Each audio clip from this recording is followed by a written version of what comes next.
Cryptocurrency गुंतवणुकीच्या नावाखाली फसवणूक केली जाते। फेसबुकवर बनावट प्रोफाईलच्या द्वारे 1,03,00,000ची फसवणूक करण्यात आली।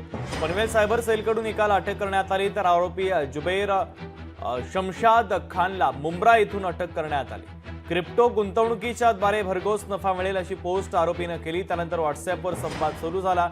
आरोपीने खोटे नाव, बनावट छायाचित्र, बनावट ओळखपत्र सादर करत विश्वास संपादन केला।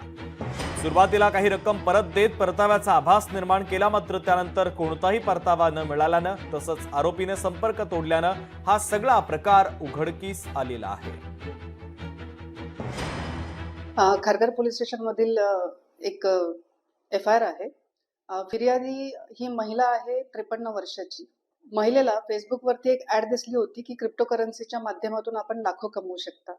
त्याप्रमाणे या महिलेने त्या पर्सनला संपर्क केला, तेव्हा त्या व्यक्तीने तिला बोलण्यामध्ये गुंतवून तिला मोठी मोठी स्वप्न दाखवून क्रिप्टोकरन्सी मधून कसा लाखोंचा फायदा तो मिळवून देऊ शकतो हे पटवून दिलं। त्यानंतर त्या महिलेकडून हळूहळू सन 2020 पासून आतापर्यंत जवळपास 78,82,000 घेतलेले आहेत स्वतःच्या अकाउंटमध्ये। जेव्हा तिच्या लक्षात आलं की ही सपशेल तिची फसवणूक होत आहे, तेव्हा तिने खारघर पोलीस स्टेशनला गुन्हा नोंद केला। त्याच्याकडून जो आम्ही मोबाईल हस्तगत केला त्याच्यामध्ये त्या दोघांची चॅटही मिळून आलेत, परंतु त्याने क्रिप्टोकरन्सीमध्ये तिची कसलीही गुंतवणूक केलेली नाहीये। लोकशाही मराठी ऐका, पहा, जागरूक रहा।